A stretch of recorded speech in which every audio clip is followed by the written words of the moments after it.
इस रिपोर्ट के माध्यम से हम ये समझेंगे कि कौन सी श्रेणी को हम डायबिटीज कह रहे हैं, कौन सी श्रेणी को हम प्री डायबिटीज कह रहे हैं, और अगर प्री डायबिटीज है तो क्या वो मेटाबॉलिक सिंड्रोम है या वो सिर्फ डायबिटीज की शुरुआत है, क्या वो रिवर्सिबल है, और अगर वो रिवर्सिबल है तो कैसे रिवर्सिबल है, क्या मेजर्स लेने हैं, और इन्वेस्टिगेशंस क्या करवानी है, क्या कॉम्बिनेशन बनता है कि हम उसको ये बोलेंगे कि नहीं यहाँ से डायबिटीज से आप नॉर्मल हो जाएंगे, या फिर कौन सा टेस्ट है जिससे आपको पता चलेगा कि अब ये नॉन रिवर्सिबल नहीं होगा, और क्या कॉम्प्लिकेशंस हैं, कितनी मात्रा में कॉम्प्लिकेशंस हैं, परसेंटेज क्या है, ये सारी चीजें एक सिर्फ सिंगल रिपोर्ट से हम डिस्कस कर सकते हैं। बस लॉजिक लगाना होता है। If you know the concept, logic लगाना इजी है, और अगर कॉन्सेप्ट नहीं पता है तो आप गूगल करते जाइए एंड कंफ्यूज होते जाइए, it will not be clear. So let's find out with this report कि मेटाबॉलिक सिंड्रोम क्या होता है, प्री डायबिटीज़ क्या होता है। तो एक रिपोर्ट देख लेते हैं, क्योंकि केस डिस्कशन जो है वो मेटाबॉलिक सिंड्रोम का ही हो रहा है। सो एक रिपोर्ट है जिसमें ऑब्वियसली पेशेंट को हमने देखा हुआ है। तो मैं आपको बता दूं कि वेट तो बढ़ा हुआ ही है, ठीक है। अब वेट बढ़ा हुआ का मतलब है कि सेंट्रल ओबेसिटी मतलब जो पेट के आसपास जो मोटापा होता है, फैट होता है, चर्बी होती है, वो थोड़ी ज़्यादा है, इंक्रीज्ड है। ब्लड प्रेशर हमने नहीं नापा, बट वो पेशेंट जो हैं वो ऑलरेडी ब्लड प्रेशर की दवाइयाँ ले रहे हैं, सो ऑब्वियसली वो भी बढ़ा हुआ है। ट्राइग्लिसराइड का टेस्ट हमने उनको बोला है करवाने के लिए, या डॉक्टर साहब बोलेंगे तो वो करवाएंगे। फिलहाल हमारे पास ट्राइग्लिसराइड की उनकी कोई रिपोर्ट नहीं है।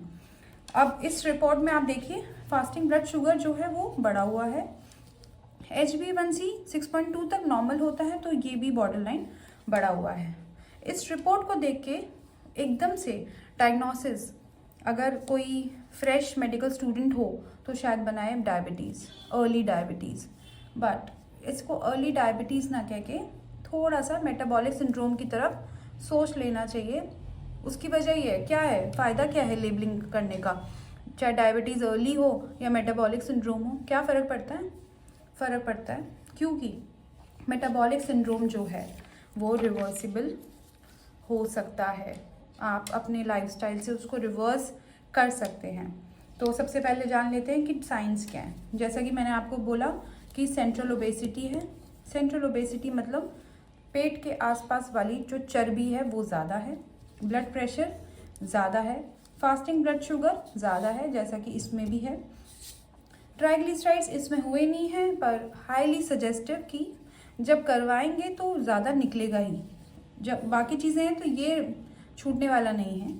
और गुड कोलेस्ट्रॉल जो होता है, जो बॉडी का सारा फैट ले जाके लिवर में लेके जाता है, लिवर में जाके जमा करता है, उसको हम कहते हैं HDL। इसलिए गुड कोलेस्ट्रॉल के नाम से जाना जाता है आम भाषा में। तो वो भी इसमें कम होगा, क्योंकि गुड कोलेस्ट्रॉल होता तो चर्बी जमने ही नहीं देता। अब वो लेवल कम है तो लिवर तक पहुंचने वाली चीज़ जो टैक्सी है वो कम हो गई। ये है मेटाबॉलिक सिंड्रोम के 5 लक्षण। अगर ये 5 लक्षण हैं तो उस फास्टिंग ब्लड शुगर को हम प्री डायबिटीज़ कहेंगे या फिर मेटाबॉलिक सिंड्रोम कहेंगे, पर उसको अर्ली डायबिटीज़ कह के दवाइयों पे ज़िंदगी भर निर्भर रह के नहीं रहना है, इसको मॉडिफिकेशन देना है, चेंज करना है। क्यों? क्योंकि अगर मेटाबॉलिक सिंड्रोम है तो there are 5 times more risk of diabetes. जो अगर एक नॉर्मल इंसान को डायबिटीज़ मान लीजिए 10% चांस है, इसमें 50% चांस है। और हार्ट या सीरियस कॉम्प्लिकेशन मतलब हार्ट स्ट्रोक, हार्ट अटैक, वो 2 से 3% गुना बढ़ जाता है। ये हुआ मेटाबॉलिक सिंड्रोम का रिस्क। तो इसको हम प्री डायबिटीज़ कह रहे हैं, हम डायबिटीज़ नहीं कह रहे हैं। तो प्री डायबिटीज़ करने की वजह से इट इज़ रिवर्सिबल। अब रिवर्सिबल के कुछ चीज़ें जो आपको करनी हैं घर पे या करवानी हैं अपने पेरेंट्स को, लव्ड वंस को, जिनको भी ये लक्षण हैं। सबसे पहले तो वेट लॉस, यही है फर्स्ट स्टेप। कोई पूछता है मेटाबॉलिक सिंड्रोम है, प्री डायबिटीज़ है, क्या करना है? वेट लॉस करना है। 10% से 20% तक जो वेट लॉस है वो रिस्क को काफ़ी नीचे तक कर देता है।